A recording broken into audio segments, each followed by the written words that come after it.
Bom dia a todos. Muito obrigado pela presença dos jornalistas aqui no Palácio dos Bandeirantes. Hoje, quinta-feira, dia 21 de maio, não obstante ser feriado aqui na capital de São Paulo, nós estamos mantendo a nossa coletiva de imprensa. Queria começar, além de cumprimentar os jornalistas que aqui estão, também cinegrafistas, fotógrafos, técnicos, os que estão presentes e os que estão remotamente também acompanhando esta coletiva de imprensa aqui no Palácio dos Bandeirantes. Ao nosso lado, José Henrique Guerman, secretário da Saúde e membro do Comitê de Saúde do Estado de São Paulo, Dimas Covas, coordenador do Comitê de Saúde, Geraldo Repli, integrante do Comitê de Saúde, e também a Patrícia Ellen, secretária de Desenvolvimento Econômico, Marco Vignoli, secretário de Desenvolvimento Regional, e daqui a pouco estará aqui conosco o vice-governador e secretário de governo, Rodrigo Garcia. Agradecer a transmissão que começa agora ao vivo da TV Cultura, da TV Band News e da Rádio Bandeirantes, da TV Jovem Pan, da TV UOL, da Rede Brasil, da TV Record News, da Rede Vida e TV Alesp. E, como sempre, os flashes da TV Globo, Globo News, TV Record, TV Bandeirantes, CNN, SBT, Rede TV, Rede Vida, TV Gazeta aqui presentes, assim como sites e os demais veículos de mídia impressa que estão aqui participando desta coletiva de imprensa. Queria começar com uma boa notícia. Os índices de isolamento em São Paulo melhoraram. No dia 19, terça-feira, tivemos no estado de São Paulo 48% o índice de isolamento, na capital de São Paulo 49%. Ontem, dia 20, melhoramos. No estado de São Paulo 49%, portanto subimos um ponto de 48 para 49, e na capital de São Paulo subimos de 49 para 51% o índice de isolamento. Também a boa notícia é que o movimento nas rodovias de São Paulo ontem foram, em média, 35% inferiores às vésperas de final de semana, ou seja, os índices de sexta-feira e também os índices de vésperas de feriados. Portanto, eu queria aqui começar agradecendo e cumprimentando a população de São Paulo, que respeitou e tem respeitado, e eu tenho certeza que continuará a fazê-lo, a orientação de permanecerem em casa nesses feriados. Os feriados não foram antecipados para diversão, lazer e viagem. Foram antecipados para proteção e garantia de vida às pessoas. E percebo que este grau de compreensão está sendo assimilado pela população. Então é hora de agradecer os brasileiros de São Paulo que compreenderam que este é o momento de permanecer em casa. Hoje, amanhã, sábado, domingo e até hoje à tarde, a Assembleia Legislativa delibera se teremos o feriado na segunda-feira, dia 25 de maio, e havendo esta deliberação, faço aqui um apelo para que as pessoas fiquem em casa. Mas até aqui, razões para cumprimentar e agradecer a população de São Paulo por ter compreendido a orientação e termos subido o índice de isolamento, tanto na capital quanto no interior. Mas temos que ir além. Volto a lembrar que a recomendação da medicina e da saúde é para que tenhamos a média de 55% no índice de isolamento. Portanto, vale o esforço, vale a dedicação, vale a proteção das nossas vidas para chegarmos a este índice. Também, outra boa notícia foi relativa à reunião desta manhã entre 27 governadores e o presidente da República, Jair Bolsonaro, e vários dos seus ministros, acompanhado que estava do presidente do Congresso Nacional, senador Davi Alcolumbre, do presidente da Câmara Federal, deputado Rodrigo Maia. Todos os governadores participaram, fruto da reunião que realizamos ontem com todos os governadores. Na verdade, tivemos 25 governadores participando da reunião entre os 27, e ontem nós alinhamos que 2 governadores fariam a manifestação, sintetizando o sentimento e a posição de todos os governadores. E indicamos o governador do estado do Mato Grosso do Sul, Reinaldo Azambuja, e o governador do estado do Espírito Santo, Renato Casagrande, para fazerem esta manifestação em nome de todos nós. E assim foi feito. E ficou claro em relação a este projeto de lei de apoio federativo, que agora será sancionado pelo presidente da República, que a nossa posição é favorável, evidentemente, a este projeto de lei, também favorável à sua sanção hoje. A recomendação para que o pagamento da primeira parcela dos 60 bilhões de reais para apoio aos programas de saúde dos estados seja feita até o dia 30 de maio. A manutenção do artigo 4º, que é a operação com bancos públicos e privados, conforme mencionado pelo governador Azambuja, e a posição também dos governadores no veto integral que a proposta da Presidência da República estabelece no aumento do funcionalismo. Mas o que eu queria de fato destacar, além destas propriedades relativas a este projeto de lei de apoio federativo, é o fato de termos feito uma reunião em paz, em harmonia e em entendimento. Essa foi a proposta que prevaleceu ontem na reunião prévia com os governadores, e foi exatamente assim que nós cumprimos no dia de hoje, na reunião com o presidente da República, o presidente Jair Bolsonaro, seus ministros e os presidentes da Câmara e do Senado. E eu volto a repetir aqui o sentimento de todos os governadores do Brasil. O sentimento é de união. União para enfrentarmos a crise, união para salvarmos vidas, união para enfrentarmos o coronavírus.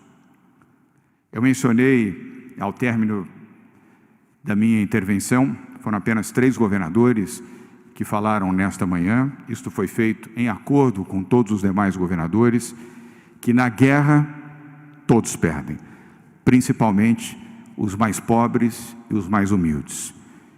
E quero registrar aqui que estou pessoalmente feliz por termos concluído uma reunião de parte a parte, pelos governadores e pela Presidência da República, em paz e em harmonia, com o objetivo de proteger os brasileiros, melhorar o combate, o enfrentamento à crise de saúde, à crise social e à crise econômica. Agora não é hora de política, e esta reunião foi uma demonstração de sabedoria, de bom senso e de equilíbrio de todos que estavam ali dela participando, presencialmente e remotamente. Quero finalizar mencionando que hoje, é uma informação, já começou a funcionar um novo hospital de campanha, o 4º hospital de campanha aqui na capital de São Paulo, é o hospital de campanha de Heliópolis, uma das regiões mais pobres, com mais necessidade, mais vulnerável e com mais necessidade de apoio. Este 4º hospital tem 200 leitos, sendo 24 destes leitos com UTIs completas, e com isso, ao lado do prefeito Bruno Covas, temos já 4 hospitais de campanha na capital de São Paulo: Anhembi, Pacaembu, Ibirapuera e agora Heliópolis. Isso totaliza 2.468 leitos para atendimento exclusivo às vítimas do coronavírus. São Paulo, capital, e a região metropolitana, seguido da Baixada Santista, são os locais prioritários na atenção da saúde, no atendimento e na gestão do coronavírus no estado de São Paulo.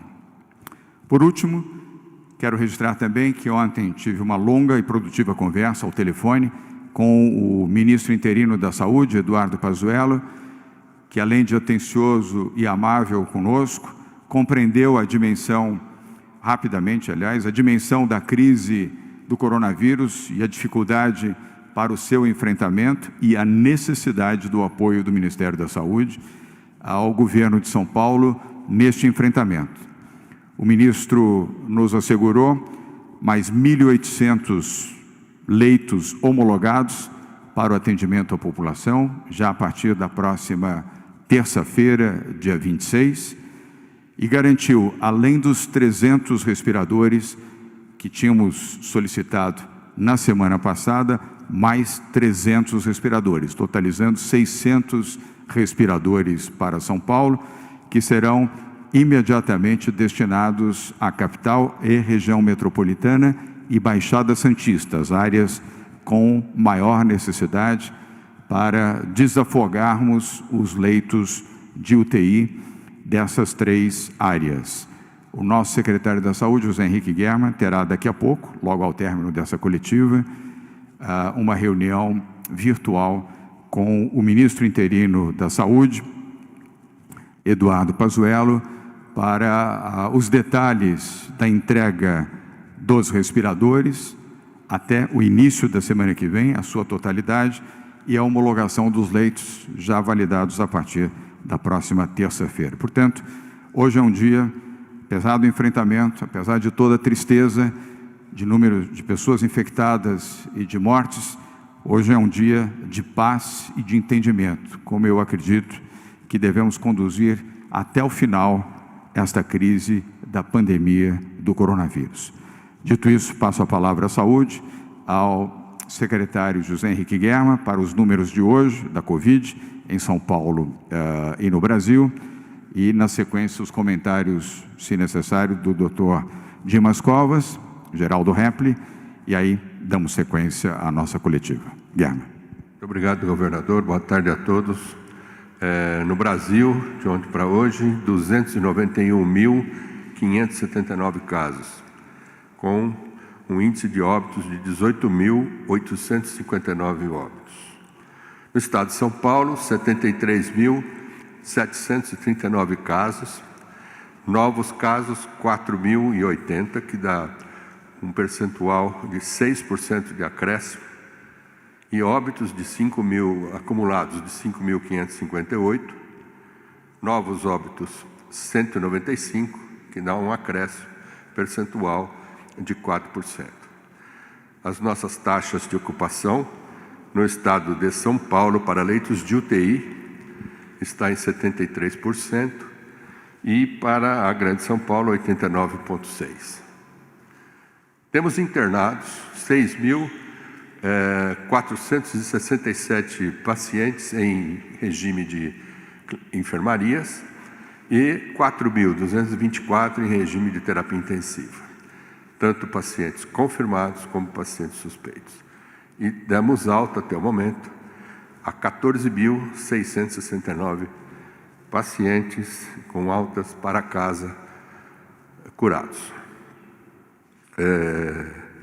Gostaria de lembrar que no Hospital de Campanha de Ibirapuera hoje temos 155 pacientes internados.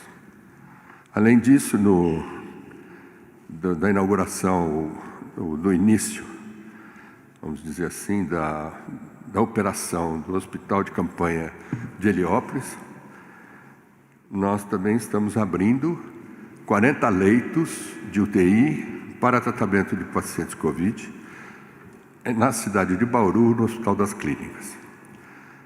Nós estamos seguindo a sequência da patologia, que principalmente depois da Grande São Paulo é a Baixada Santista, também fizemos algumas ações, a área de Campinas, da região metropolitana de Campinas e da região de Bauru. Na região de Bauru tem 704 casos confirmados e 36 óbitos nesta região.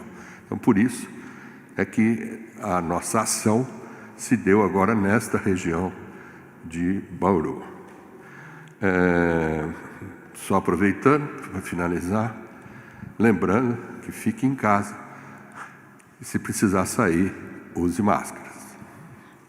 Obrigado, doutor Germa. Doutor Dimas Covas, coordenador do Comitê de Saúde do Estado de São Paulo, os seus comentários aí para a sequência da coletiva. Dimas.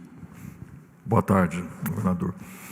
Eu gostaria de ressaltar o que representam esses 1.800 leitos que vão ser ativados de acordo aí com a declaração do ministro da Saúde. Quer dizer, 1.800 leitos no atual número de leitos do Estado representam um acréscimo de 45%. Então, isso é importantíssimo, porque é isso que vai dar aí a capacidade de atendimento, principalmente aqui na região metropolitana. O segundo ponto é que a velocidade de aumento do número de casos no interior, nesse momento, é maior, né, do que na região metropolitana e na Baixada Santista. Então, isso é um dado importante, porque a epidemia, como esperado, ela começou aqui em São Paulo no dia 26, o primeiro caso, dia 26 de fevereiro. Estamos hoje, portanto, a 86 dias do primeiro caso. O pico foi, né, de transmissão a partir da região metropolitana para o interior e para os demais estados.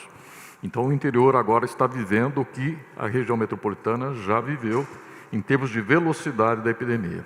A epidemia está crescendo agora mais rapidamente no interior e vai atingir uma velocidade de cruzeiro, vamos dizer assim. Aqui na região metropolitana nós já estamos numa velocidade de cruzeiro ascensional, né, mas já mostrando o seu perfil. No interior ela está começando a adquirir essa velocidade. Isso é uma informação importante para a orientação dos municípios e dos prefeitos do interior que estão observando o aumento de casos diariamente.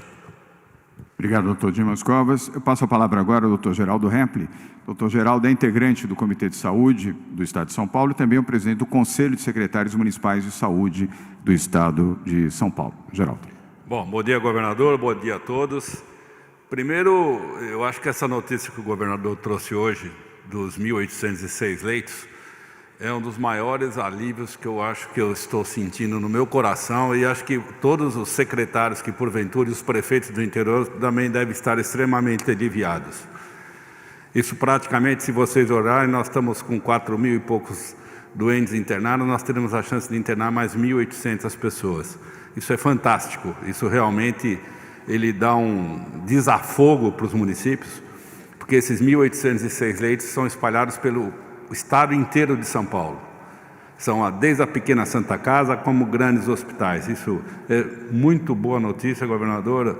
Agradeço ao ministro, agradeço ao presidente a sensibilidade. E esses outros 300 respiradores e mais os 300 que chegarão é outro grande desafogo para o estado de São Paulo, para a população de São Paulo, porque nós vamos ter 1.800 leitos, provavelmente muitos deles estariam sem os respiradores. E com esses 600 respiradores, eu imagino que mais alguns que devem chegar, a gente vai conseguir abrir e dar a dignidade no atendimento às pessoas. O grande dilema que nós sempre pensamos, governador, é você ter um paciente, agora estou falando como médico, e você não poder dar um atendimento decente a essa pessoa. Ter aquela escolha, esse eu vou precisar entubar e esse eu não vou precisar entubar. Com esses leitos e com esses equipamentos, eu acho quase certeza que nós não temos que ter essa decisão difícil. E a pior coisa para o médico é ele ter que escolher. Este aqui vai para o aparelho e esse não. Então, agradeço o empenho do senhor, do secretário Germa e do ministro. Obrigado, doutor Geraldo Hempli. Essa é mais uma demonstração do depoimento de um médico com a experiência do doutor Geraldo Hempli, de como é importante numa pandemia, numa crise, nós estarmos juntos, unidos. Não faz o menor sentido estarmos em direções distintas. O gesto do ministro interino da Saúde, correto, adequado, oportuno e deliberativo para atender as necessidades de São Paulo. É isso que nós desejamos e é dentro desta trilha, desse caminho, que nós vamos nos manter. Vou pedir o depoimento agora do secretário Marco Vignoli, no âmbito do interior e do litoral, e pedindo mais uma vez às pessoas que estão aqui nos assistindo, nos acompanhando, e aos jornalistas que vão escrever ou que vão colocar nas suas emissoras de rádio, para que, por favor, compreendam este feriado prolongado como uma necessidade de proteção das suas vidas. Não é para fazer lazer, não é para fazer diversão, não é para viajar, é para se resguardar, ficar em casa. A tendência, neste momento, é neste sentido. Por isso é que nós já agradecemos, Vignoli, a população, por ter dado já um início desta boa resposta. Mas é importante que continuem a fazer isso até a próxima segunda-feira, dia 25. Marco Vignoli. Muito boa tarde a todos. Nós seguimos ontem com o primeiro dia de feriado. O governador trouxe aqui dados importantes, tráfego normal em todas as rodovias do estado, um primeiro dia, né, com resultados importantes, seja na taxa de isolamento conseguida aqui na região metropolitana de São Paulo, seja também no fluxo que se manteve normal para as rodovias do estado, demonstrando o sucesso na ação conjunta entre prefeitos e governo do estado, para que a gente pudesse ter esse feriado antecipado funcionando como um indutor de isolamento social. Trazendo aqui, na prática, nós fizemos mais de 22 apoios em barreiras que os municípios implementaram no litoral e no interior do estado de São Paulo. Municípios aqui na Baixada Santista, no litoral norte, no interior do estado, estâncias turísticas como Brotas, Campos do Jordão, numa ação bem sucedida em torno das barreiras na entrada dos municípios. Além disso, a segurança pública faz barreiras sanitárias também, ela mesma nas rodovias do estado de São Paulo. Então, a rodovia dos Tamoios, agora com uma barreira importante, feita pela Polícia Rodoviária, em parceria com a Vigilância Sanitária, dando resultados também nas rodovias do estado de São Paulo.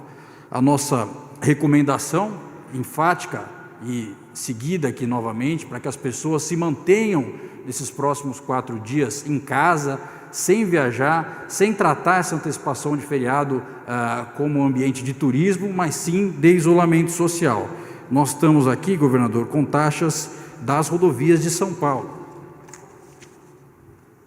Na rodovia Anchieta, Imigrantes, por exemplo, uma queda de 35% no volume de veículos no primeiro dia da antecipação do feriado. A Artesp registrou que na quarta-feira da semana passada, 49.294 veículos passaram pelo sistema Anchieta Imigrantes e ontem esse número ficou em 31.905, demonstrando uma redução nesse fluxo. Redução também no sistema Anhanguera Bandeirantes, em menos 4,2%, na Castelo Branco e Raposo Tavares, menos 6,1%, e no Rodoanel também, que é um fluxo importante para ser medido, porque leva para todas as rodovias, de menos 6,3%. Bom, é um primeiro dia de resultados importantes. Nós seguimos pedindo a mobilização de toda a população do estado de São Paulo para que a gente possa seguir com taxas importantes de isolamento, que a gente não tenha um fluxo nos municípios do interior do estado diferente disso, e com isso a gente possa ter essa estratégia bem sucedida nesse momento. Governador, agregando também a isso, hoje anunciamos aqui os leitos de Bauru. Na semana passada, os leitos da Baixada Santista. Bauru, que nós demonstramos ontem um crescimento de 210% no número de casos e superior a 65% na sua taxa de ocupação. Então, nós estamos fortalecendo o sistema de saúde lá, para Bauru e para os 68 municípios de toda a região. Obrigado, secretário Marco Vignoli, secretário de Desenvolvimento Regional. Vou pedir a intervenção da Patrícia Ellen. Todas as intervenções hoje são breves, para nós darmos tempo suficiente para as perguntas e terminarmos no horário. Em relação ao sistema de monitoramento inteligente e a expectativa para os próximos dias, sempre renovando o apelo para que as pessoas não viajem, fiquem em suas casas, em São Paulo ou aonde estiverem, pois isso contribui para melhorar as taxas de isolamento e, obviamente, de proteção no sistema hospitalar público e privado. Patrícia. Obrigada, governador. Eu queria, nesse espírito de agradecimento, mencionar os municípios que estão com taxas de isolamento acima de 50%. E uma boa notícia é que essa melhora aconteceu na capital e em municípios da Baixada, onde nós temos um desafio maior nesse momento para a contenção da pandemia e também para a gente poder receber essas pessoas no nosso sistema de saúde, como já foi dito aqui, de diversas formas. São Sebastião, que teve um nível de isolamento de 62%, Ubatuba, de 57%, Ibiúna, de 54%, Cruzeiro, 52%, Santana de Parnaíba, com 52%, Caraguatatuba, com 51%, São Paulo, com 51%, Caçapava, com 51%, e Itanhaém, com 50%. Então, nós estamos conseguindo aqui mostrar que a nossa população está comprometida, está solidária e consciente do momento que estamos vivendo, onde precisamos proteger vidas. Hoje está sendo um dia muito importante para todos nós, com esse movimento de solidariedade entre todos os governadores, o governo federal. É um momento de união, de realmente provarmos que nós conseguimos conter essa pandemia juntos e, nas próximas etapas, trabalhar juntos também de uma forma regional, lembrando que o Plano São Paulo trouxe aqui um olhar diferente, porque o estado de São Paulo é heterogêneo, e estamos trabalhando aqui para definir critérios com os nossos secretários e prefeitos envolvidos, para trabalharmos também na modulação das medidas restritivas de uma forma regionalizada, reconhecendo essas diferenças e também o esforço regional. Obrigado, secretária Patrícia Ellen. E para encerrar, antes das perguntas, a palavra do vice-governador, Rodrigo Garcia, que é também secretário de governo. O Rodrigo foi deputado federal, foi líder na Câmara Federal, e temos hoje um fato, eu volto a repetir e a enfatizar, histórico, uma manifestação conjunta do Poder Legislativo, nas suas duas casas, Câmara e Senado, a Presidência da República e os seus ministros, e a totalidade dos governadores, 27 governadores, dentro de um mesmo objetivo, que é o combate ao coronavírus, unidos para salvar vidas e proteger as pessoas. Eu classifico, sim, como uma reunião histórica e um momento histórico, desejando que assim permaneça durante todos os próximos meses. Rodrigo. Governador, bom dia. Rapidamente, acho que para enaltecer no dia de hoje o aspecto federativo desse projeto, né? Quando a Constituição brasileira delegou ao governo federal e a Lei de Responsabilidade Fiscal reforçou essa delegação de que ele é o ente federativo que tem capacidade, em nome dos brasileiros, de emitir título da dívida pública, de controlar o sistema monetário nacional, a Constituição e a própria Lei de Responsabilidade Fiscal também delegou ao governo central a articulação do Pacto Federativo. E esse programa de apoio federativo, que hoje o presidente da República, em conjunto com os governadores e também com os prefeitos, afirma da sua sanção, é o reforço desse Pacto Federativo. Porque, afinal de contas, e eu lembro aqui que no mês de abril, nós apresentamos todo o ajuste fiscal do Estado de São Paulo, com redução em despesas de custeio, com redução da máquina pública, priorizando o combate à pandemia. Mas mesmo esse ajuste feito por São Paulo não será suficiente para fazer frente às despesas e à queda de receita. Então, se São Paulo, que é um estado equilibrado, sofre as consequências da pandemia, todos os outros estados e municípios sofrem ainda mais. Portanto, é um dia para se destacar o Pacto Federativo, porque a sanção desse projeto vai permitir que os governos e prefeituras que estão no dia a dia do combate à pandemia, são eles os donos dos hospitais, são eles os donos dos postos de saúde, possam ter condições de, com esse recurso adicional, enfrentar a pandemia do coronavírus. Então, temos que destacar, acho que essa união federativa entre Congresso Nacional, por onde tudo começou, entre governo central, entre governos estaduais e governos municipais, todos unidos e entendendo que o inimigo comum e a guerra que todos nós temos é contra o coronavírus. Então, acho que esse destaque merece na nossa coletiva, governador. Obrigado, Rodrigo Garcia. Agora sim, vamos às perguntas, começando presencialmente. E vamos começar com você, Daniel Lian, da Rádio Jovem Pan, na sequência, a jornalista Marcela Raal, da CNN. Daniel Lian, boa tarde, obrigado pela presença. Sua pergunta, por favor. Boa tarde a todos. Governador, pelo tom do seu discurso inicial, houve uma amistosidade aí em relação a esta reunião, diferente da anterior, entre os governadores e o presidente da República. Eu gostaria de saber se há uma trégua neste momento, se foi levantada a bandeira branca. O senhor tem pregado a união, mas há uma divergência clara entre a posição do presidente da República e os governadores, especialmente no que diz respeito ao distanciamento social. É possível que este seja um primeiro passo para ações mais coordenadas? Obrigado, Daniel Lian. A resposta é sim. É um movimento construtivo de união pelo Brasil e proteção à vida das pessoas e obediência à ciência e à saúde. Tudo que os governadores dos estados brasileiros, os 27, unanimemente defendem, é obedecer à ciência, respeitar a saúde, respeitar a medicina e proteger vidas. Essa é a intenção e a mobilização de todos os governadores. Não é diferente também no Congresso Nacional. Isso foi expresso hoje pela manhã pelos seus dois líderes, o senador Davi Alcolumbre, pelo Senado, e o deputado federal Rodrigo Maia, pela Câmara Federal.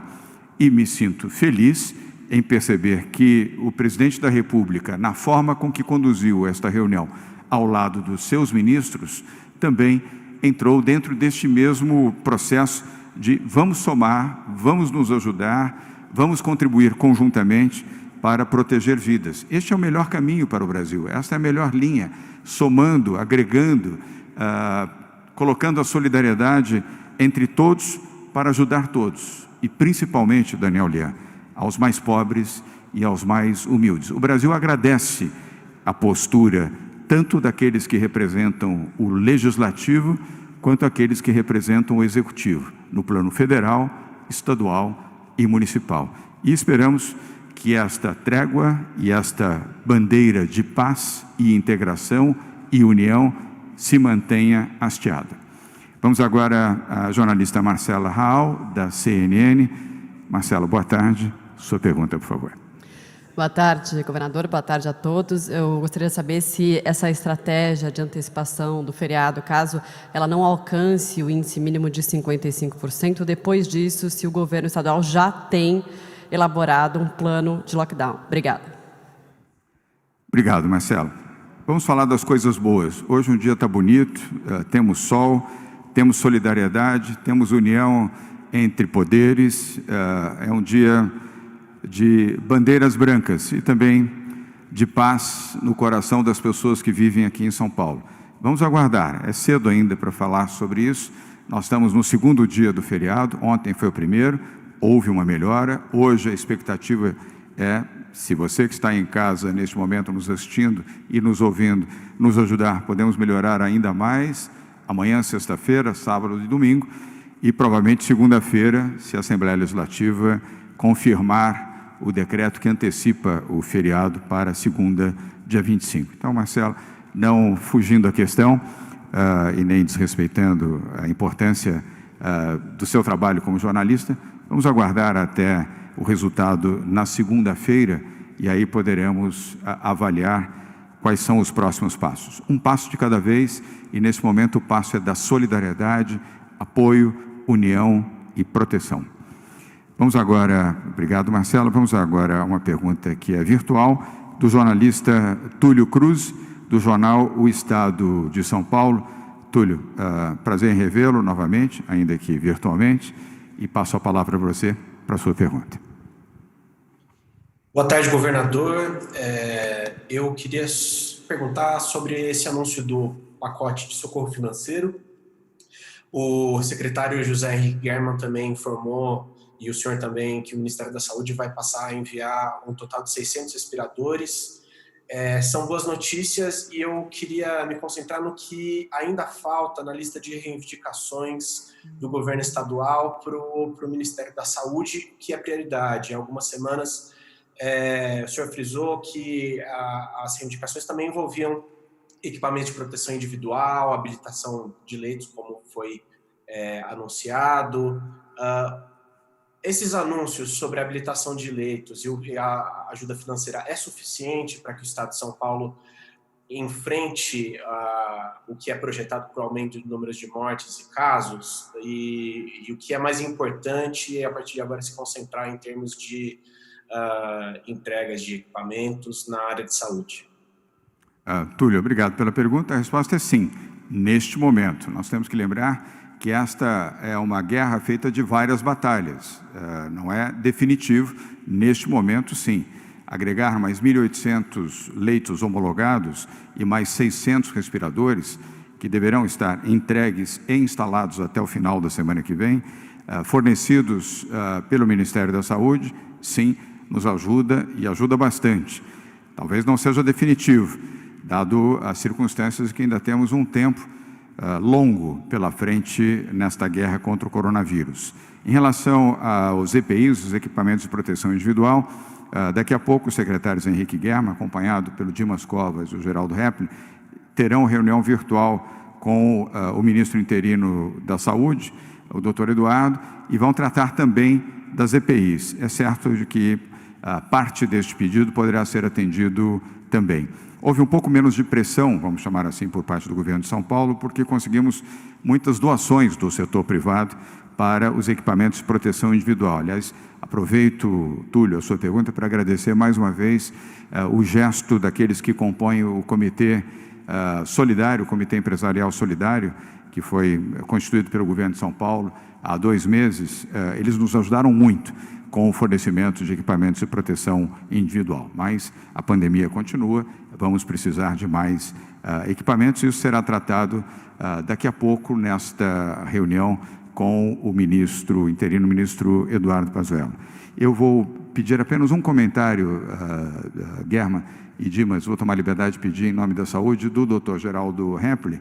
Túlio, dada a ênfase que ele mesmo fez na sua intervenção, do que representa este apoio com os leitos e com os respiradores para São Paulo, principalmente, Túlio, para a capital de São Paulo, região metropolitana e Baixada Santista. Geraldo. Bom, Túlio, na realidade foi feito todo um estudo, e esse estudo nós mapeamos, capitaneado pela Secretaria de Saúde do Estado e os municípios, aonde nós teríamos leite e onde que esses leitos seriam o local ideal no estado de São Paulo. E quem teria condições de ampliação, de criação de novos leitos. E tem todo um mapeamento aonde que está as regiões polo, né? Porque realmente um leito de UTI você vai criar numa cidade um pouco melhor, uma cidade um pouco maior, que teria a condição de receber ao seu redor. Então a habilitação desses leitos, eu vou falar uma coisa, vocês podem até achar engraçado, mas praticamente é independência de muitos municípios. Porque você, às vezes, não do município, mas de todo um território, que às vezes você tem 4, 5, 20 municípios que dependem de uma cidade. E a hora que você habilita um determinado leito num determinado hospital, aquela região toda, de repente, um paciente não vai ter que andar 100 quilômetros, 200 quilômetros atrás de um leito de UTI. Então, essa habilitação é fundamental. Obrigado, doutor Geraldo. Túlio, muito obrigado. Nós vamos tirar você agora de cena. Voltamos aqui presencialmente com a TV Gazeta, Marcelo Baceggio. Marcelo, obrigado mais uma vez por estar aqui. Sua pergunta, por favor.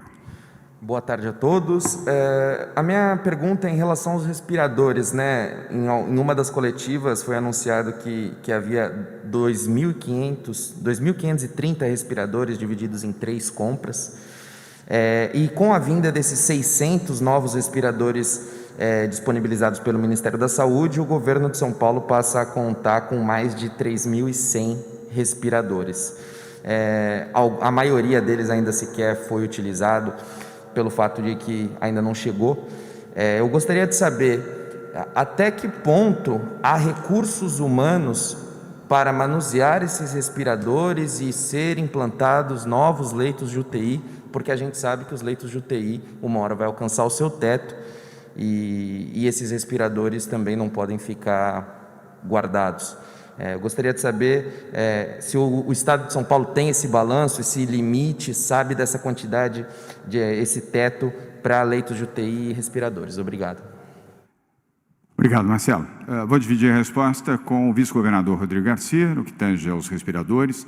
Ele sendo também secretário de governo, tem coordenado toda a aquisição de respiradores, compartilhadamente com a saúde, na solicitação aos respiradores ao Ministério da Saúde. E depois a complementação com José Henrique German, no que se refere a recursos humanos para a operação dos leitos de UTI. Mas já antecipo que nós temos sim condições, adequação e equipe necessário para a operação dos leitos com UTI, funcionando os que já estão e os novos leitos de UTI. Mas quem dará mais detalhes sobre isso será exatamente José Henrique German. E agora, sobre os respiradores, fala Rodrigo Garcia. Acho que a pergunta principal, né, Marcelo, é quantos respiradores são necessários para enfrentar a epidemia a mais, né? O centro de contingência foi o primeiro número que nós obtivemos da evolução das curvas, dos cenários que já foram apresentados aqui. Nós chegamos em torno de um número de 5.000 a 5.500. A gente fala respirador, mas são leitos de UTI que deveriam, em algum momento da epidemia, estar prontos para atender a população que precisa, né? Então, a partir desse planejamento, que foi feito ainda no mês de março, a Secretaria da Saúde abriu não só as aquisições de respiradores, como também a busca de respiradores junto ao governo federal, tendo em vista que, com a centralização da requisição feita pelo Ministério da Saúde, só cabe ao governo federal comprar a produção nacional e cabe a estados, municípios e entidades privadas fazer a importação. Foram várias compras já realizadas pelo Estado, que nós já demonstramos aqui, e ainda compras insuficientes para alcançar esse número dado pelo centro de contingência de 5.500 novos leitos, né? Então, a partir daí, eu relembro que nós abrimos 1.881 leitos de UTI novos, depois novos respiradores já estão chegando a todos os dias, né? Nós, enfim, não estamos fazendo publicidade disso, mas nesse momento, no HC e em outros hospitais, tem respiradores novos dessas compras sendo instalados. É importante a população entender que um respirador não chega importado e liga-se na tomada, faça uma verificação, faça uma calibragem, um atestado de um médico responsável de que ele está pronto para uso, a partir daí ele entra em uso e assim sucessivamente. Então, esses 600 respiradores, eles se somam às compras feitas pelo Estado, a ativação de leitos feito pelo Estado no mês passado, mais de 1.800, né, no esforço de nós alcançarmos o número colocado pelo centro de contingência, para que nenhum brasileiro de São Paulo que precise de atendimento fique sem atendimento. Então, a todo momento, o governador anuncia, o secretário de Saúde, credenciamento de leitos, ampliação de leitos, né, justamente para, na evolução da epidemia, primeiro você não fazer isso 100% antecipado, né? Um leito credenciado, ele funciona e ele custa sem ou com o paciente. Então, também tem uma preocupação com o zelo do dinheiro público. Nós estamos ampliando os leitos de acordo com a demanda.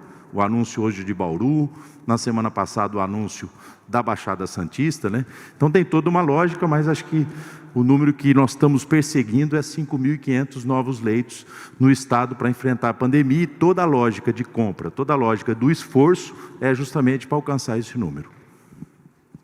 Obrigado, Rodrigo Garcia. Antes de passar ao secretário Zé Henrique German, Marcelo, apenas para dizer também, atuando na recuperação de equipamentos que não estavam funcionando. Graças ao apoio da indústria automobilística de São Paulo, vários equipamentos que não operavam desde antes da pandemia foram recuperados e estão sendo utilizados com sucesso no sistema público de saúde. German, especificamente na parte da pergunta do jornalista Marcelo Baceja, sobre recursos humanos, equipe para a operação dos leitos. Sim. Quando nós fizemos a estimativa de leitos necessários logo no início da epidemia, e chegamos a um determinado número, conforme falou o vice-governador, nós fomos à busca dos recursos necessários para que eles pudessem operar corretamente. E o crítico ficou sendo, de fato, o respirador. Agora que nós temos esta possibilidade com mais frequência, todo o pessoal treinado está sendo retreinado. Aliás, eu gostaria de agradecer ao Hospital das Clínicas, que tem um papel de capacitação das pessoas. As pessoas passam por lá e depois voltam para os seus hospitais de origem. Tem um grande número que é feito desta maneira. Então, com isso, nós temos hoje condições de colocar 1.500 leitos, aproximadamente, em funcionamento só em função da questão do respirador. Obrigado, Guerra. E Marcelo, também para complementar, o vice-governador falou sobre o Hospital das Clínicas. Ontem à noite chegaram 50 novos respiradores para as unidades de UTI do Hospital das Clínicas. Começaram a ser montados ontem, hoje gradualmente começam a ser operados. Hoje, amanhã e depois de amanhã, todos eles já estarão em operação. São 50 novos respiradores. E o Rodrigo Garcia lembra também, continuaremos a ter entregas no sábado, na segunda-feira, na quarta-feira, na sexta-feira, incluindo os equipamentos do Ministério da Saúde. Vamos agora à TV Cultura com a jornalista Maria Manso. Maria, obrigado mais uma vez pela sua presença. Sua pergunta, por favor. Boa tarde a todos. Governador, eu queria voltar à questão da reunião de hoje cedo. Apesar do clima de paz, foram tratadas só de questões econômicas, essenciais, claro. Mas a comunicação dúbia que está passando para a população, por um lado, pelo presidente, a ideia de que as pessoas podem sair de casa e até se aglomerar, e pelo lado dos governadores, de que é importante ficar em casa, isso continua confundindo as pessoas, isso não foi tocado na reunião de hoje cedo. Eu queria saber por que vocês evitaram esse assunto e se não preocupa os governadores que essa dubiedade de orientação para a população continue acontecendo. Maria, obrigado. Hoje a reunião era uma reunião econômica, voltada especificamente para esse projeto do Pacto Federativo. Então, era essa a pauta e nós respeitamos a pauta que foi proposta aos governadores.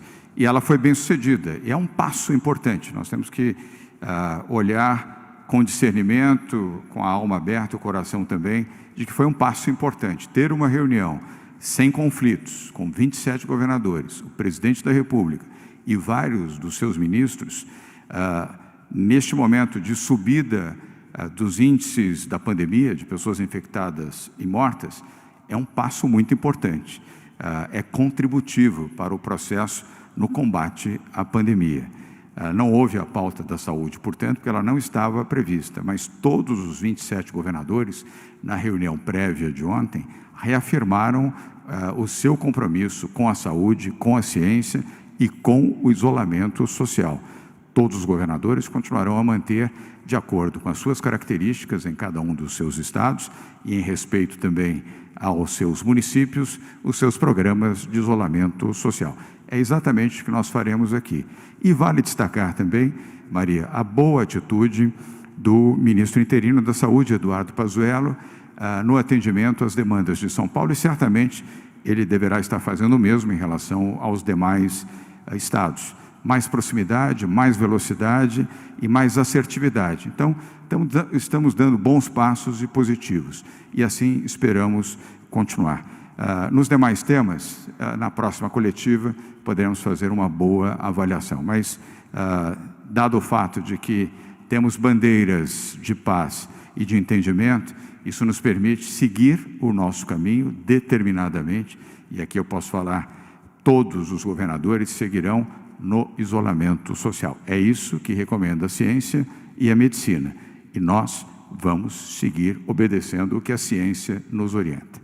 Vamos agora a uma pergunta não presencial, online, do jornalista Xandu Alves. O Xandu é do jornal O Vale, de São José dos Campos, importante veículo, importante jornal impresso e virtual, que opera sua sede em São José dos Campos, aqui no interior de São Paulo. Xandu, boa tarde. Sua pergunta, por favor. Boa tarde, governador. Boa tarde a todos. O número de casos de Covid está crescendo de forma mais rápida no interior. A própria secretaria já apontou que cresceu 4 vezes acima da Grande São Paulo. Apesar disso, o interior também é um foco de questionamentos quanto à quarentena, com algumas cidades, por exemplo, São José dos Campos, que teve alta de 700% no número de mortes em um mês, defendendo uma flexibilização já a partir de agora. Hoje, governador, o interior é um ponto de preocupação do governo e há temor de que esse aumento no interior se intensifique ainda mais? Obrigado. Xandu, muito oportuna a sua pergunta. Eu vou dividir a resposta com o Dr. Zé Henrique Guerra e com o secretário Marco Vignoli. não é hora de fazer precipitações.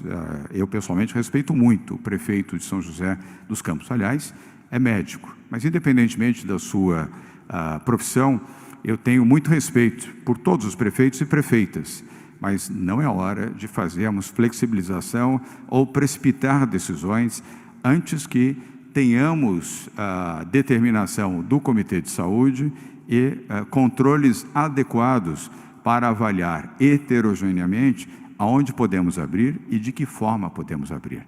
Vale mencionar também, Xandu, o comportamento corretíssimo do Ministério Público no Estado de São Paulo e igualmente muito correto do Tribunal de Justiça do Estado de São Paulo. Ambos têm atuado e cassado liminares promovidas ou desejadas por alguns prefeitos, não são muitos, e isso não significa nenhuma visão desrespeitosa ao direito destes prefeitos, mas o Ministério Público do Estado de São Paulo e o Tribunal de Justiça têm tido hombridade e grandeza de interpretar corretamente a orientação do governo do Estado de São Paulo por decisão do Supremo Tribunal Federal.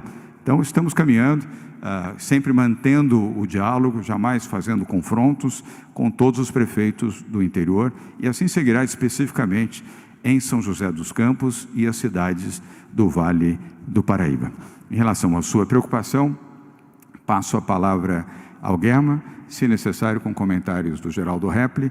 O Geraldo tem, Xandu, no Comitê de Saúde, ele é um pouco o intérprete mais próximo dos municípios, já que ele é secretário de saúde de um município aqui do estado de São Paulo, que é São Bernardo do Campo. Então, ele tem uma visão muito municipalista e nós respeitamos bastante essa visão.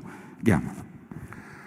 De fato, nós temos grande preocupação com a incidência de casos em todo o estado de São Paulo. Começamos por aqui, pela Grande São Paulo, e estamos observando que existe um acréscimo, como você mesmo já falou, para as regiões do interior, e ela é regionalizada. E a Secretaria trabalha também de forma regionalizada. O que eu posso lhe adiantar é que cada região que conseguir achatar a sua curva com isolamento de uma forma bastante contundente, ela terá um sucesso mais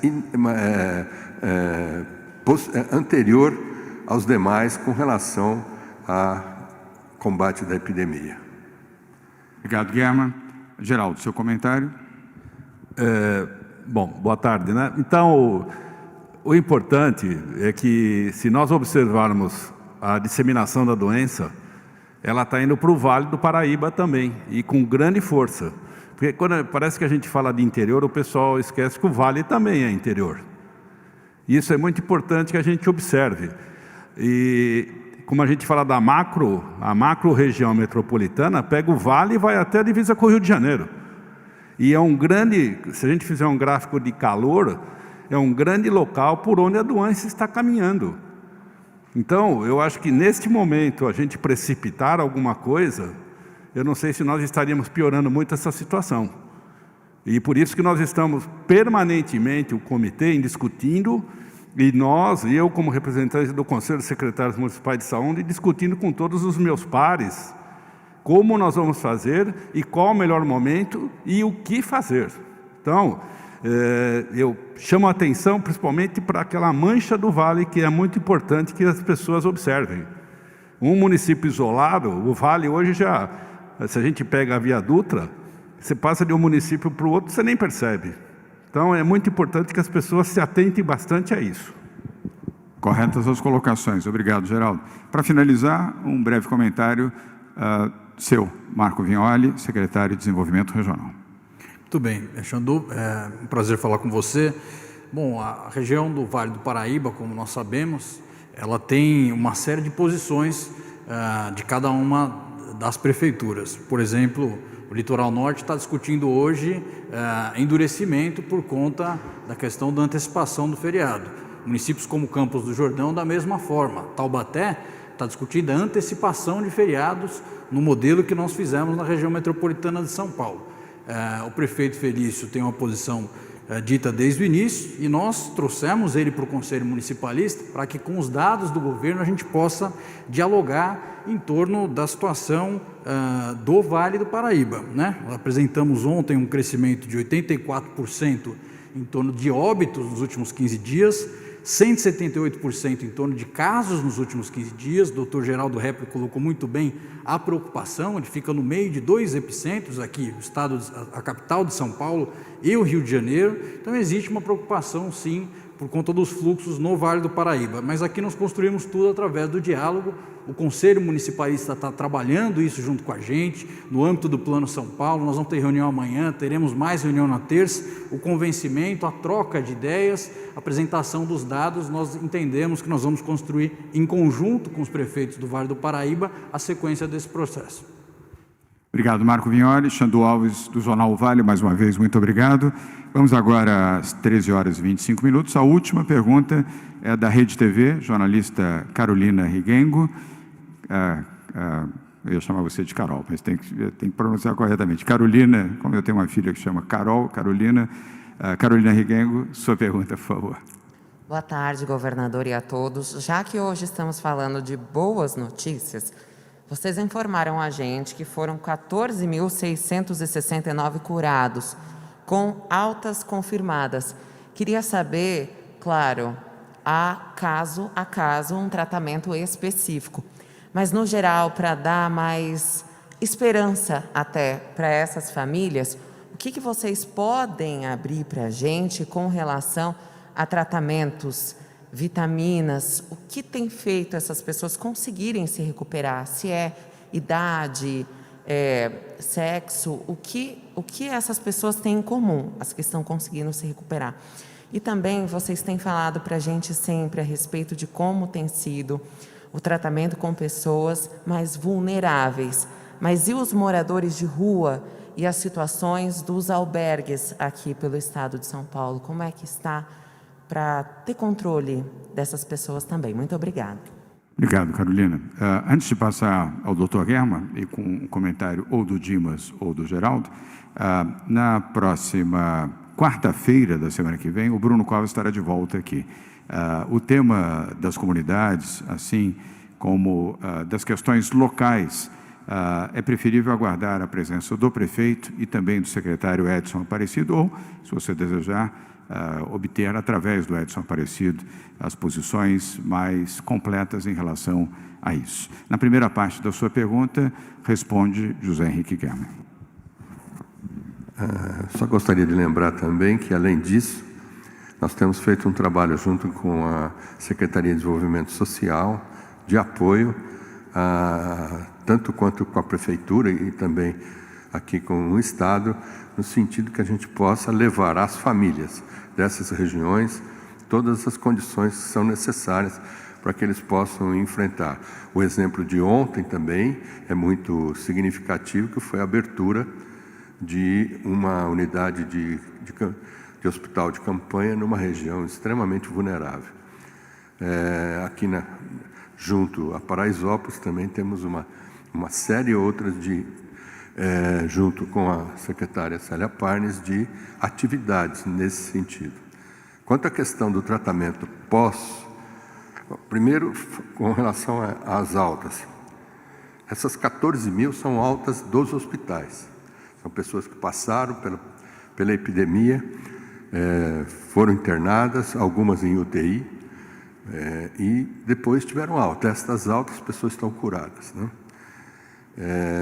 Mas quanto à questão de tratamento pós a internação, eu gostaria que ou o Geraldo ou o Dr. Dimas completasse essa questão.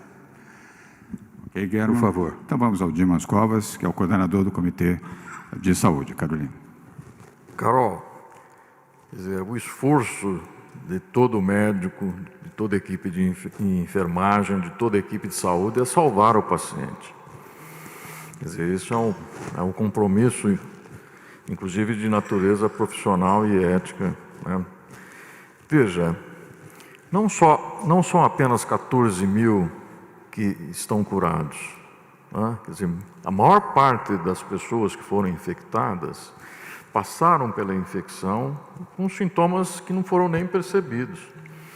Quer dizer, aqui na região metropolitana, um inquérito sorológico já mostrou que em torno de 5%, né, das pessoas investigadas já tinham tido a infecção.